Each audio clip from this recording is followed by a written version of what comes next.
अस्सलाम वालेकुम गाइस, मेरा नाम है अली और मैं अपने channel daily horror stories by Ali से आपके सामने मौजूद हूँ। मैं उम्मीद करता हूँ आप सब खैरियत से हैं, खुश हैं और कामयाब हैं। तो जिन लोगों ने अब तक मेरे चैनल को सब्सक्राइब नहीं किया वो इसको सब्सक्राइब कर लें, लाइक करें और अगर हो सके तो अपने सर्कल में शेयर करें। अगर आप अपनी स्टोरीज़ को शेयर करना चाहते हैं जो कि मेरे लिए बहुत ज़्यादा इंपॉर्टेंट है, आप व्हाट्सएप कर सकते हैं, ईमेल कर सकते हैं, अपनी आवाज़ में रिकॉर्ड करके भेज सकते हैं। अगर आप अपनी आवाज़ में रिकॉर्ड करना चाहते हैं तो इंश्योर कर लें कि जहाँ पे आप रिकॉर्ड कर रहे हैं वहाँ पे किसी भी किस्म का शोर या डिस्टॉर्शन मौजूद नहीं है। गाइस, आज की जो पहली स्टोरी है ये हमें दिलशाद ज़फ़र साहब ने भेजी है। ये पिछले 15 से 20 साल से एडमिनिस्ट्रेशन डिपार्टमेंट से वाबस्ता हैं। इस दौरानिए में इन्होंने मुतादिद जगहों पे, बहुत सारी जगहों पे, बहुत सारे अस्पतालों में एडमिन मैनेजर के तौर पे फ़राइज़ अंजाम दिए हैं। ये बताते हैं कि आजकल ये नॉर्थ नाज़िमाबाद के एक हॉस्पिटल में एडमिन मैनेजर के तौर पे जॉब कर रहे हैं। ये जो वाक़या है ये 2019 का है। ये बताते हैं कि 2019 में जब कोरोना का स्टार्ट हुआ था तो उस दौरानिए में क्योंकि हॉस्पिटल में एकदम से केसेस आना शुरू हो गए थे, बहुत ज़्यादा वर्क फ्लो बढ़ गया था, काम बहुत ज़्यादा बढ़ गया था, पेशेंट्स की इस कदर तादाद हो गई थी कि इतने बेड्स मौजूद नहीं थे। उन्हीं दिनों में या 2020 के स्टार्ट में इनके पास एक पेशेंट आया। ये जो पेशेंट था इसकी एज 52 ईयर्स थी, यानी ये 52 साल का था और इसके पेट में तकलीफ़ मौजूद थी। खैर, जब ये आया इसको चेक किया गया, बहुत सारे टेस्ट करवाए गए और टेस्ट करवाने के बाद डॉक्टरों ने ये डिसाइड किया कि इसके पेट के अंदर कोई प्रॉब्लम मौजूद है तो मे बी इसकी एक छोटी सी सर्जरी करनी पड़ेगी। जब से ये पेशेंट आया था ये तब से ही खामोश था, ज़्यादा बात नहीं कर रहा था। जितने भी सवालात इससे किए जाते थे ये उतना ही जवाब देता था।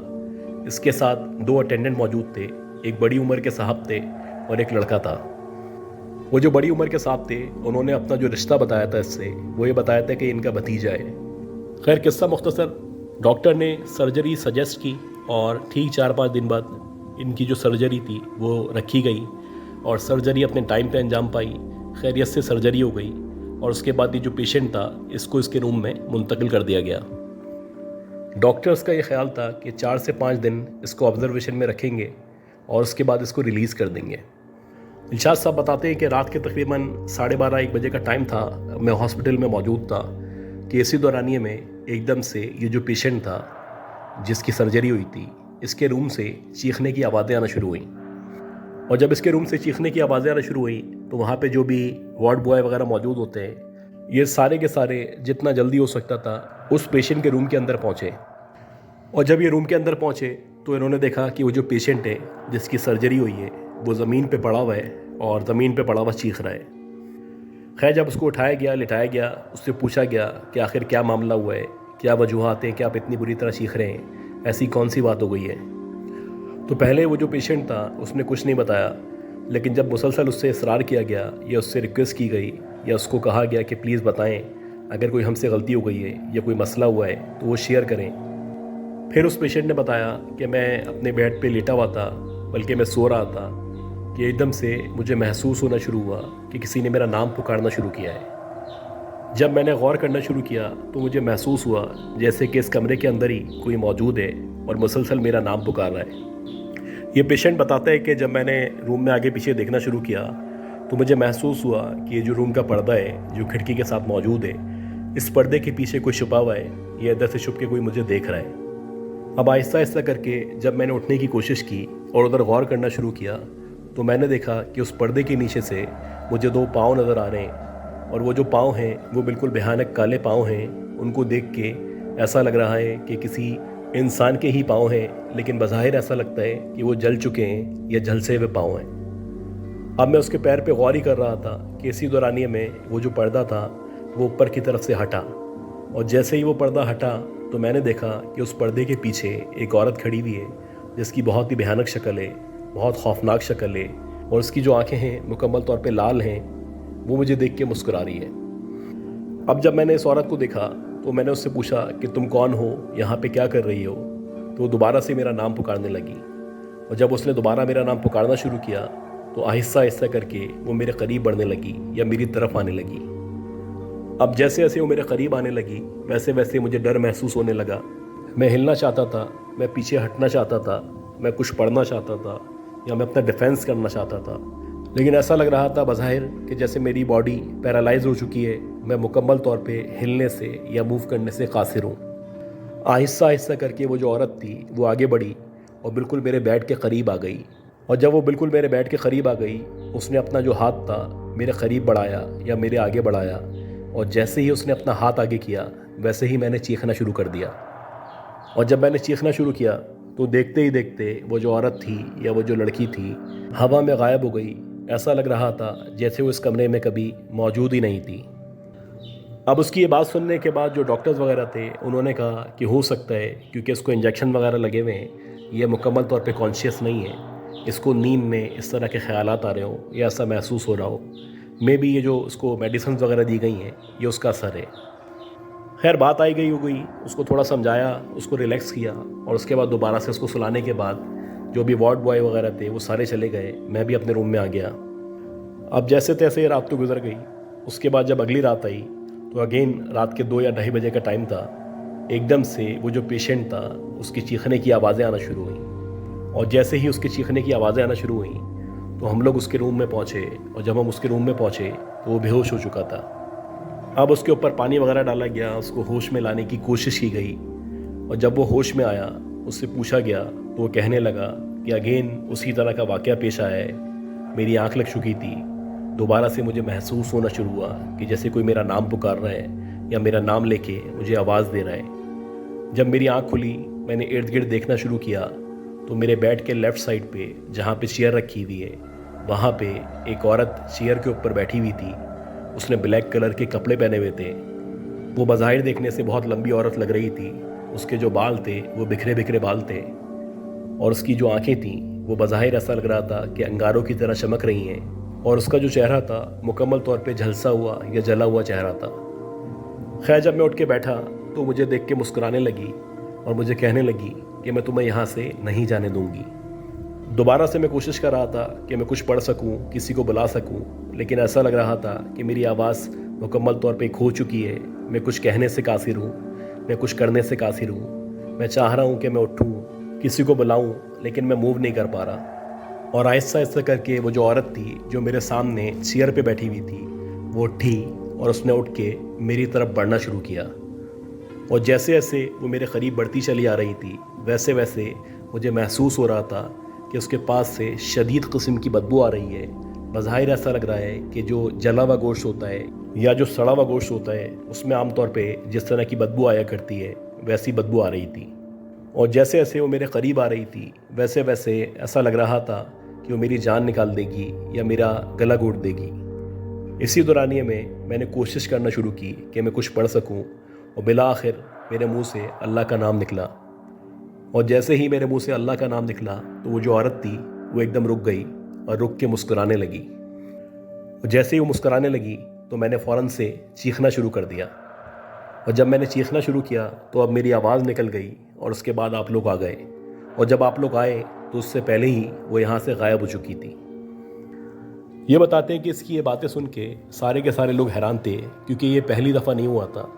گزشتہ رات میں بھی اسی طرح کا واقعہ پیش آیا تھا، لہٰذا مجھ پہ ذمہ داری تھی یا میری ذمہ داری تھی کہ میں اس کو لک آفٹر کروں اور میں چیک کروں، ایون کہ میں کیمرے میں بھی چیک کروں کہ آیا اس طرح کا کوئی واقعہ پیش آیا بھی ہے یا یہ جو پیشنٹ ہے اس کے ساتھ کوئی ذہنی مسئلہ ہے۔ اب یہ بتاتے ہیں کہ اس کے بعد وہی ہوا، پیشنٹ کو سمجھایا گیا، اور پہلا امپریشن یہی تھا کہ مے بی جو میڈیسنز اس کو دی گئی ہیں اس کی وجہ سے اس کو اس طرح کی آوازیں آتی ہیں یا کوئی نظر آتا ہے۔ خیر اب میں اپنے روم میں آ گیا، اور اپنے روم میں آنے کے بعد میری ذمہ داری تھی کہ جو CCTV کیمراز موجود ہیں ان کیمروں کی مدد سے میں چیک کروں۔ ایک ایک کر کے میں نے جو بھی کیمرے اس کے قریب و جوار میں موجود تھے یا اس کے روم کے اطراف میں موجود تھے ان کو دیکھنا شروع کیا، اور ایک ایک کر کے جب میں نے سارے کیمرے دیکھ لیے اور مجھے کچھ نظر نہیں آیا، یعنی جتنے بھی باہر کے کیمرے تھے وہاں پہ جب مجھے کچھ نہیں ملا تو میں نے فائنلی اس کی روم کے اندر جو کیمرہ موجود ہے اس کو چیک کرنا شروع کیا۔ یہ بتاتے ہیں کہ جیسے ہی میں نے اس کے روم کے اندر کا جو کیمرہ تھا یا جو CCTV فوٹیج تھی اس کو دیکھنا شروع کیا تو میرے اوسان خطا ہو گئے، میں مکمل طور پہ بدحواس ہو چکا تھا، اور میری سمجھ میں نہیں آ رہا تھا کہ جو کچھ میں دیکھ رہا ہوں یا جو کچھ نظر آ رہا ہے کیا وہ حقیقت ہے یا مذاق ہے یا میری آنکھیں دھوکہ دے رہی ہیں یا مجھے ایسا لگ رہا ہے۔ ये बताते हैं कि मैंने देखा कि बिल्कुल ऐसा ही था कि कैमरे के अंदर दरवाज़ा खुलता है, एक औरत है, एक लड़की है जो बहुत लंबी सी है, ब्लैक कलर के उसने कपड़े पहने हुए हैं, वो चल के आती है, पेशेंट के सामने जो चेयर मौजूद है वहाँ पे आके बैठती है और उसके गेस्चर से इस तरह लग रहा है जैसे कि कोई आवाज़ वो निकाल रही है या किसी को मुखातिब कर रही है। और कुछ देर बाद वो जो पेशेंट है वो उठ जाता है, उठ के थोड़ी देर तक वो स्टक रहता है, ना मूव कर पाता है, ना आगे हो पाता है, ना पीछे हो पाता है। और उसके बाद वो चीखना शुरू करता है, और जब वो चीखना शुरू करता है तो देखते ही देखते वो जो औरत थी या वो जो लड़की थी वो वॉशरूम की तरफ जाती है और वॉशरूम के गेट के अंदर चले आती है। ये बताते हैं कि ये वीडियो देख के मेरे औसान ख़त्म हो चुके थे, मेरी समझ से बाहर था कि ऐसा कैसे हो सकता है, क्योंकि जब वो पेशेंट चीखा था तो उसके बाद ही जितने भी वार्ड बॉयज़ वगैरह थे सारे के सारे अंदर गए थे, सब ने वॉशरूम को भी चेक किया था और उस वॉशरूम में कोई भी मौजूद नहीं था। खैर, ये सारी वीडियो देखने के बाद जो मेरे बॉसेस थे मैंने उनको इन्वॉल्व किया, उनसे मशवरा किया, उनको ये सारी की सारी वीडियो दिखाई। तो जो बॉसेस थे वो कहने लगे ये जो वीडियो है इसको किसी भी सूरत में बाहर नहीं जाना चाहिए, न किसी को पता चलना चाहिए कि ये जो कुछ हुआ है वो हकीकत है। हमें कोशिश करनी है कि अगर पेशेंट की हालत स्टेबल है तो उसको आज डिस्चार्ज कर दें। और ऐसे ही हुआ कि शाम में जब उसको चेक किया गया अगले दिन तो उसकी हालत बेहतर थी और हम लोगों ने उसको 4 दिन के बजाय 2 दिन में ही डिस्चार्ज कर दिया। ये बताते हैं कि जब वो पेशेंट चला गया तो उसके बाद से न कभी इस तरह की कोई आवाज़ आई, न कोई औरत नज़र आई, न किसी की प्रेजेंस महसूस हुई। वो जो औरत नज़र आई थी या जो कैमरे में रिकॉर्ड हुई थी वो सिर्फ एक ही दफ़ा रिकॉर्ड हुई थी, और वो उसी वक्त रिकॉर्ड हुई थी जबकि उस पेशेंट ने कहा था कि उसके कमरे में एक औरत आके बैठी थी और वो भी उसके बेड के सामने चेयर ला के बैठी थी। ये बताते हैं कि जो वाक़या पेश आया है ये आज तक मेरे लिए हैरान कुन है, इसकी कोई भी एक्सप्लेनेशन मेरे पास मौजूद नहीं है। मैं अब भी उसी इदारे में, उसी हॉस्पिटल में जॉब करता हूँ और अब भी जब कभी भी उस वाक़े को मैं याद करता हूँ तो मेरे रोंगटे खड़े हो जाते हैं। गाइस, इसी तरह का दूसरा वाक़या हमें मिस्टर आशिर ने भेजा है। इन्होंने 3 स्टोरीज़ भेजी हैं। एक स्टोरी मैं आज शेयर कर देता हूँ, 2 स्टोरीज़ इंशाल्लाह अगले सेशन में शेयर करूँगा। ये बताते हैं कि इनका जो बेसिकली काम है वो मिनरल वाटर की सप्लाई का काम है और ये कराची के अंदर मुख्तलिफ़ इलाकों में मुख्तलिफ़ जगहों पे मिनरल वाटर जो है वो सप्लाई किया करते हैं। अच्छा, जब ये सप्लाई करते हैं तो इनकी कोशिश होती है कि ये रमज़ानों में मगरिब के बाद सप्लाई करें और अपने साथ 1 या 2 बंदों को रखें, क्योंकि जाहिर सी बात है एक बंदे के बस की बात नहीं है कि वो बोतलें उठाए भी, चढ़ाए भी, गाड़ी भी चलाए। खैर, किस्सा मुख्तसर ये बताते हैं कि इन्हीं रमज़ानों के दिनों में एक दफ़ा ऐसा हुआ कि इनके साथ इनका एक दोस्त मौजूद था और उसका नाम मुहिब था। ये पानी की सप्लाई करने के लिए मगरिब के बाद निकले और काम करते करते इनको पता ही नहीं चला कि कब रात के 1 या 1:30 बज गए। खैर, जब रात के 1 या 1:30 बजे तो ये सखी हसन का जो कब्रिस्तान है उसके सामने से गुजर रहे थे, तो इनके दोस्त ने कहा कि आज जो शुरू हो रहा है, यानी जो दिन लग रहा है, यानी जो रोज़ा शुरू होने वाला है, उस दिन मेरी जो वालदा हैं उनकी बरसी है। अब हम काम में बहुत ज़्यादा बिज़ी होते हैं, हो सकता है कि अगले दिन हम फातिहा पढ़ने यहाँ पे ना आ सकें या यहाँ से ना गुज़र सकें। लिहाजा अगर मुमकिन है तो आज मेरे साथ इस वक्त कब्रिस्तान चलो, हम चलते हैं, मेरी वालदा की कब्र पे फातिहा ख्वानी करते हैं, दुआ मांगते हैं, 10 मिनट का काम है, उसके बाद वापस चले आएंगे। अब ये सुन के ये जो आशिर साहब थे ये बड़े हैरान थे, परेशान थे, बल्कि खौफ का शिकार थे। ये कह रहे थे कि कभी तुमने किसी से सुना है कि रात के 3 बजे या 4 बजे वो कब्रिस्तान में फातिहा पढ़ने के लिए गया हो। अब ये सुन के इनका जो दोस्त था वो कहने लगा, मैं इसलिए कह रहा हूँ कि हो सकता है कि कल हम बहुत ज़्यादा बिज़ी हों और यहाँ पे ना आ सकें, तो बेहतर है कि हम अभी चलते हैं, सिर्फ 10 मिनट की बात है, मोबाइल हमारे पास मौजूद हैं, टॉर्च जलाएंगे, अंदर जाएंगे, कब्र पे पहुँच के फातिहा पढ़ेंगे और वापस आ जाएंगे। खैर, जब इनका जो दोस्त था वो ज़िद करने लगा तो इन्होंने कहा कि ठीक है, रक्षा या जो भी चिंगची इनके पास था जिसमें पानी सप्लाई करते थे वो इन्होंने सामने रोका और लॉक किया। उसके बाद कब्रिस्तान में जैसे तैसे करके एंटर हो गए। अब इन दोनों के पास एक एक मोबाइल मौजूद था और मोबाइल वही वाला था जैसे पहले हुआ करते हैं जिसमें टॉर्च जलती है। तो टॉर्च इन लोगों ने ऑन की और आहिस्ता आहिस्ता करके कब्रें फैलाते हुए तलाश करने लगे कि इसकी जो वालदा की कब्र है वो कहाँ पे है। तकरीबन 15 से 20 मिनट तक ये लोग कब्र तलाश करते रहे और इनको कब्र नज़र नहीं आई। इन लोगों ने सोचा कि अब वापस चलते हैं لیکن وہ جو لڑکا تھا جس کی والدہ کی قبر وہاں پہ موجود تھی، اس نے کہا کہ ایک اور کوشش کرتے ہیں، ہو سکتا ہے کہ جب ہم کوشش کریں تو اب قبر مل جائے۔ لہٰذا انہوں نے دوبارہ سے قبر کی تلاش شروع کی اور مزید 10 سے 15 منٹ تک وہاں پہ گھومتے رہے۔ اب اس کے باوجود بھی جب ان کو قبر نہیں ملی تو ان لوگوں نے سوچا کہ باہر سے ہی یا جہاں پہ کھڑے ہیں یہیں سے ہی فاتحہ پڑھ لیتے ہیں اور فاتحہ پڑھنے کے بعد واپس چلے آئیں گے۔ خیر، یہ ڈیسائیڈ کرنے کے بعد ان لوگوں نے فاتحہ پڑھنا شروع کی۔ اب وہ جو لڑکا تھا جس کی مدر کی قبر وہاں پہ موجود تھی، وہ ذرا تفصیلی دعا کر رہا تھا، جبکہ جو عاشر صاحب ہیں یہ جلدی سے دعا مانگ کے فارغ ہو چکے تھے۔ اب یہ ویٹ کر رہے تھے کہ کب ان کا دوست جو ہے وہ دعا مکمل کرے یا فاتحہ مکمل کرے اور ہم لوگ یہاں سے باہر نکلیں۔ اسی دورانیے میں عاشر صاحب کے ذہن میں آیا کہ انہوں نے سن رکھا ہے یا بہت سارے پروگرام میں دیکھا ہے کہ اگر آپ کسی بھی ایسی جگہ جائیں اور وہاں جا کے اگر آپ بول دیں کہ اگر کوئی یہاں پہ موجود ہے تو اپنی پریزنس شو کرے، تو اس سے آپ کو پتہ چل جاتا ہے اگر کوئی وہاں پہ موجود ہوتا ہے تو کوئی نہ کوئی اپنی نشانی دے دیتا ہے یا اپنے ہونے کا اظہار کر دیتا ہے۔ یہی بات سوچتے ہوئے انہوں نے بھی ایسے ہی کیا کہ انہوں نے ایک دم سے بولا کہ اگر کوئی یہاں پہ موجود ہے تو اپنی پریزنس شو کرے۔ اب یہ بولنے کے بعد عاشر صاحب جو تھے وہ خاموش ہو چکے تھے، جبکہ جو ان کا دوست تھا جو فاتحہ پڑھ رہا تھا وہ ان کو غصے سے دیکھ رہا تھا، یعنی کہ وہ غصے کا اظہار کر رہا تھا کہ کیسی بے تکی بات کر رہے ہو، رات کے 3-4 بجے کا ٹائم ہے، قبرستان کے اندر کھڑے ہوئے، کوئی بھلا اس طرح کی بات کیا کرتا ہے کبھی؟ بہرحال کچھ دیر تک تو کچھ نہیں ہوا۔ اس کے بعد ایک دم سے عاشر صاحب کو ایسا لگا کہ پیچھے سے کوئی موومنٹ ہوئی ہے، یعنی کسی نے چلنا شروع کیا ہے، یا بظاہر ایسا لگا کہ جیسے کسی کے قدموں کی آواز ہے جو ان کے کانوں تک آ رہی ہے۔ کچھ دیر تک تو اگنور کرتے رہے، لیکن جب انہوں نے اگنور کیا تو ان کو محسوس ہوا کہ ان کے بالکل پیچھے کوئی آ کے کھڑا ہو چکا ہے اور باقاعدہ ان کو اس کے سانس لینے کی آواز آ رہی ہے۔ اب انہوں نے جو حرکت کی تھی اس کا ان کو اندازہ ہو چکا تھا کہ کتنی غلط حرکت کی ہے، جبکہ ان کے ساتھ جو ان کا دوست تھا جو فاتحہ پڑھنے آیا تھا وہ مسلسل دعائیں مانگ رہا تھا، فاتحہ پڑھ رہا تھا، اس کا جو دھیان تھا وہ فاتحہ کی طرف تھا۔ اب یہ پہلے اگنور کرنے لگے، ان کو ایسا لگا کہ شاید میرا وہم ہے، کوئی بھی پیچھے موجود نہیں ہے، لیکن ان کو باقاعدہ کسی کے سانس لینے کی آواز آنے لگی۔ اب یہ بتاتے ہیں کہ میں انہی خیالات میں تھا کہ ایک دم سے کسی نے اپنا ہاتھ میرے کندھے پہ رکھا، اور جب کسی نے اپنا ہاتھ میرے کندھے پہ رکھا تو ایسا لگا میری جان نکل جائے گی، میرا دم گھٹنے لگا، میں شدید خوف کا شکار ہو چکا تھا۔ میں نے جلدی سے وہ جو ہاتھ تھا اس کو ہٹایا اور نیچے کی طرف کیا، اور اپنے دوست کو جو کہ فاتحہ پڑھ رہا تھا اس کو کہنا شروع کیا کہ فوراً بھاگ۔